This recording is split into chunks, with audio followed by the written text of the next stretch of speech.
办的第二第四次弹与中国历史与现代。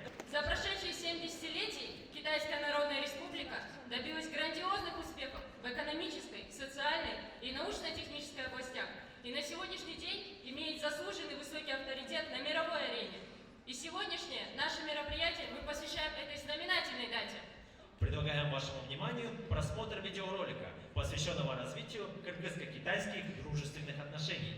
Этот ролик подготовлен студентами китайского отделения Кыргызско-Российского славянского университета. Нашего народа уходит своими корнями далекое прошлое. Древний шелковый путь сблизил Китай и Кыргызстан. Торговые караваны передавали шелк и другие товары, а также укрепляли дружбу между народами двух стран. На сегодняшний день между Кыргызской республикой и КНР подписано более 250 межгосударственных, межправительственных, межведомственных и других двусторонних документов, что свидетельствует о наличии серьезной договорно-правовой базы и стремлении двух стран последовательно развивать взаимовыгодное сотрудничество. С момента установления дипломатических отношений обе страны смогли выдержать разные испытания. Были достигнуты огромные успехи. Эти отношения уже стали образцом межгосударственного равноправного сотрудничества.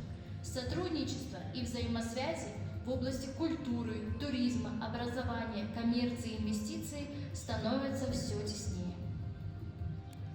Уважаемые коллеги, я сначала обращаюсь к вам.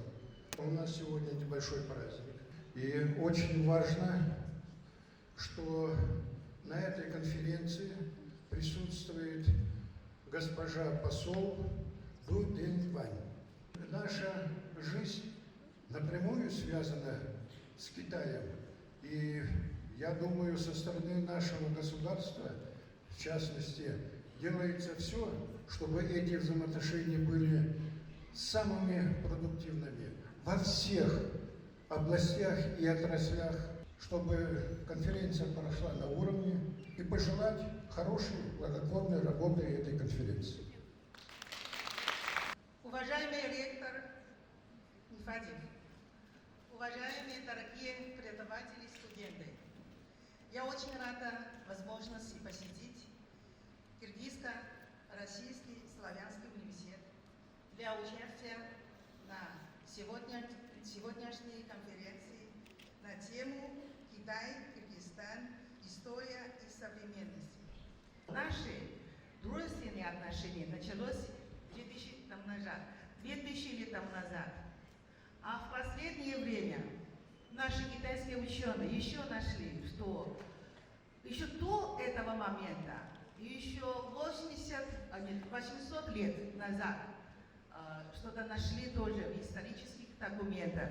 Именно контакты, общение Китая с Киргизстаном. Выражаю искреннюю благодарность коллективу вашего университета и всем студентам, кто там учится. Спасибо вам. И поздравляю всех с новогодним праздником. Спасибо.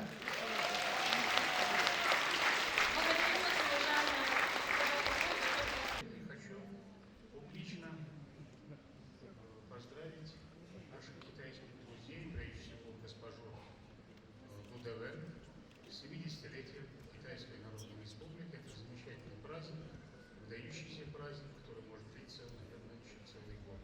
Слово для следующего доклада передаем экс-министру иностранных дел, чрезвычайному и полномочному послу Кыргызской Республики Абдулдаеву Ирвану Бекешевичу. Уважаемые участники сегодняшней конференции, дамы и господа, прежде всего разрешите всех поприветствовать и выразить признательность организаторам за приглашение принять участие в настоящем мероприятии.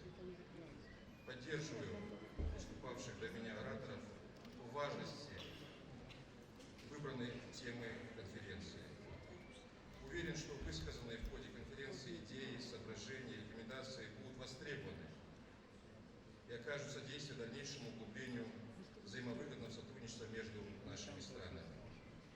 Хотел бы также присоединиться к многочисленным поздравлениям по случаю 70-летия образования Китайской Народной Республики и пожелать дальнейшего развития, процветания и улучшения благосостояния сегодняшний день Китай является второй экономикой в мире, крупнейшей промышленной державой и лидером по объему военных запасов. Стал играть важную роль в защите регионального и глобального мира и поддержании международного порядка и безопасности. В настоящее время отношения между нашими двумя